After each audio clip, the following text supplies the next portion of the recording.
जी बिल्कुल। मंशियात के जो मुकदमात हैं, जो मुल्ज़मान हैं, उनकी दरख्वास्तों पर पहले लाहौर हाई कोर्ट का सिंगल बेंच समाअत करता था। लेकिन उसके बाद ऐसा क्या हुआ कि लाहौर हाई कोर्ट के फुल बेंच ने ये हुक्म दिया कि ये मुकदमात सिंगल बेंच नहीं, दो रुकनी बेंच सुनेगा। तो बहुत सारे मंशियात के केसेस के जो मुल्ज़मान हैं उनकी अपीलें हैं, ज़मानतों की दरख्वास्तें हैं और दीगर इशूज़ के ऊपर दरख्वास्तें हैं। तो ये मामला है क्या? इस वक्त प्रोसिक्यूटर जनरल पंजाब सैयद फरहाद अली शाह साहब हमारे साथ मौजूद हैं, उनसे बात करेंगे। अस्सलाम वालेकुम शाह साहब। वालेकुम सलाम सर। शाह साहब, सबसे पहले तो आपको तमगा इम्तियाज़ मिलने पर मुबारक हो, बहुत ज़्यादा। थैंक यू जी। ये मेरी बहुत बड़ा एजाज़ है, पहले प्रोसिक्यूटर जनरल है जिनको ये तमगा से नवाजा गया। मैं समझता हूँ कि इसमें बहुत बड़ा जो क्रेडिट है वो honourable chief justice Lahore high court को जाता है। और उसके बाद मेरी प्रोसिक्यूशन की टीम जो है उन्होंने बहुत ज़्यादा अनथक मेहनत की है कि जिसकी वजह से ह्यूमन राइट्स के जो हमारे केसेस हैं उस हवाले से हमें ये तमगे से नवाजा गया। शाह साहब, ये क्या मामला हुआ है कि अचानक ये कहा गया कि डिवीज़न बेंच सुनेगा मंशियात के केसेस और उससे पहले सिंगल बेंच ये समाअत कर रहा था? बेसिकली इशफाक साहब देखिए, ये CNSA का जो लॉ है ये बेसिकली फेडरल लॉ है और जिसका मकसद ये है कि जो मंशियात फ़रोश हैं उनके ख़िलाफ़ सख्ती से एक डेटरेंस जो है वो पैदा की जाए और उनको पूरे तरीके से प्रोसिक्यूट किया जाए ताकि हमारी जो नस्लें नशे के आदी हो रही हैं और जिसकी वजह से हमारा माशरा तबाही के धाने पे पहुंच चुका है, उनको पूरे तरीके से प्रोसिक्यूट करने के लिए ये लॉ जो था इसको लाया गया। अब इसमें एक प्रॉब्लम ये था कि CNSA का लॉ आने के बाद इसमें सेंटेंसिंग पॉलिसी जो थी एक जजमेंट के थ्रू जो थी वो इंट्रोड्यूस की गई थी। लेकिन अब फेडरल गवर्नमेंट ने इसमें अमेंडमेंट कर दी थी और इसमें अपर डिग्री और लोअर डिग्री की पनिशमेंट जो है क्लासीफाई कर दिया कि चरस के लिए अलहदा है, हेरोइन के लिए अलहदा है। वो जो नारकोटिक सब्सटेंसेस हैं या कंट्रोल सब्सटेंसेस हैं उनको उन्होंने क्लासीफाई कर दिया इन सीक्वेंस ऑफ शेड्यूल। अब मेन इशू ये था कि जहाँ पे ऑनरेबल चीफ जस्टिस साहबा की तरफ से बहुत से ऐसे काम किए गए जो सोसाइटी की बेटरमेंट के लिए थे। तो इसमें ये हमारा जो लॉ था ये कहता है कि कोई भी सेक्शन 48 के तहत कोई भी ऑर्डर जो चैलेंज होगा वो दो जजेस जो हैं ऑनरेबल डिविजनल बेंच सुनेगा। 2018 में मिस्टर जस्टिस मलिक शहजाद साहब ने एक केस के अंदर ये डिसाइड कर दिया कि जी बेल पिटिशन जो है वो सिंगल जज सुनेंगे। तो ये सिंगल जज सुनना शुरू हो गए। उसकी वजह से एक बहुत बड़ा प्रॉब्लम ये आया कि बहुत सी मुतज़ाद जजमेंट्स जो थी ऑनरेबल हाई कोर्ट की तरफ से, कुछ जजेस का कुछ व्यू था, कुछ जजेस का कुछ व्यू था, जिसकी वजह से मैं समझता हूँ कि ऑनरेबल चीफ जस्टिस साहब ने फुल बेंच तश्कील दिया, हमें नोटिस किया। अब देखें सेक्शन 40 ना सिर्फ आपको नोटिस किया बल्कि चीफ सेक्रेटरी पंजाब को भी, एडवोकेट जनरल पंजाब, सेक्रेटरी कानून को भी नोटिस किया। वो बेसिकली जब मैंने आर्गू किया तो हमारे पास पंजाब के अंदर कंट्रोल ऑफ नारकोटिक्स के हवाले से जो नई फोर्स और नया एक्ट इंट्रोड्यूस किया गया था 5 अगस्त 2025 को, उसमें उन्होंने जुरिस्डिक्शन के हवाले से कुछ एरर थे जो फेडरल गवर्नमेंट के लॉ के मुतज़ाद थे। उसके साथ साथ अब आपका फेडरल गवर्नमेंट कहता है कि दो जजेस सुनेंगे, तो नीचे आपने सिंगल जज कर लिया था जिसकी वजह से नोटिस किया। मैं आसानी के लिए बात करूँ, जो पंजाब हुकूमत ने नया कानून बनाया उसमें यह कहा गया था कि मंशियात के केसेस सिंगल बेंच सुनेगा।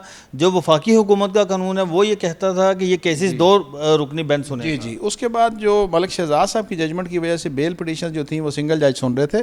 तो हमारे आर्गूमेंट के बाद देखें सेक्शन 48 बे रीडिंग आप कर लें तो उसमें वो दो जजेस को जुरिस्डिक्शन देता है। और ये एक मैं समझता हूँ कि साथ साथ स्टेट पॉलिसी का भी निफाज होता है कि स्टेट की पॉलिसी भी यही है कि हमने नारकोटिक्स या ड्रग पैडलर्स के ख़िलाफ़ सख्त से सख्त कानून साजी भी करनी है और हम इदारों ने इसको इन्फोर्स भी करना है। तो मैं इस बात को बड़ा खुश आइन तस्वर करता हूँ कि ऑनरेबल फुल बेंच की तरफ से headed by the honourable chief justice of Lahore high court ये जो फैसला किया गया कि दो जजेस सुनेंगे, ये पूरे तरीके से हमारा जो कानून है वो नाफिजुल अमल हो सके। सही है। और उसके ऊपर फिर अदालत ने जो पंजाब हुकूमत ने जो कानून साजी किया उससे मुतल्लिक भी तो बात की है। वो बेसिकली उसमें हमारी तरफ से जब चीफ सेक्रेटरी साहब ने ये रिक्वेस्ट की कि हमें एक मौका दें कि हम इसको दोबारा स्टडी करना चाहते हैं, तो कोई नहीं, नया कानून जब भी आता है इशफाक साहब वो कभी भी परफेक्ट नहीं होता, इंटरप्रिटेशन नीडेड होती है।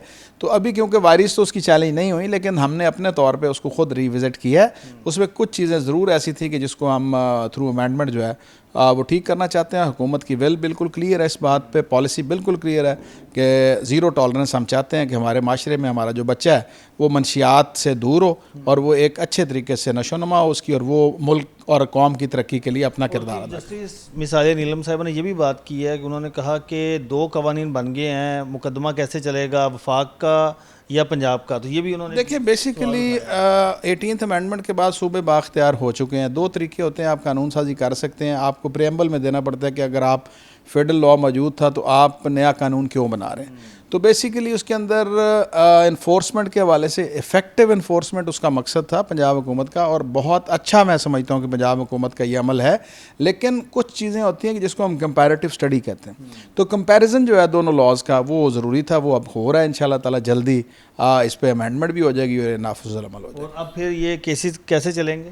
ये बेसिकली अब ये होगा कि जो पुलिस FIR काटेगी वो CNSA के तहत अपना सिस्टम के तहत काटेगी, जैसे कौन से कानून के तहत? वो CNSA के तहत जो हमारा फेडरल का लॉ है, और जो हमारा पंजाब कंट्रोल ऑफ नारकोटिक्स है, जो उन्होंने काउंटर नारकोटिक्स फोर्स बनाई है CNF के वाले से, अगर वो अपना FIR काटेंगे तो वो CNSA के तहत भी काट सकते हैं, और जो हमारा पंजाब का कंट्रोल ऑफ नारकोटिक्स उसके तहत भी काट सकते हैं। सही है। तो ये बुनियादी तौर पर इस कानून में ये कहा गया था कि मंशियात की रोकथाम के हवाले से इकदाम किए जाएं। बेसिकली देखें, अब अगर आप फेडरल का लॉ देखें तो उसमें अगर एक जुर्म की सज़ा 14 साल भी और मिनिमम 9 साल भी है।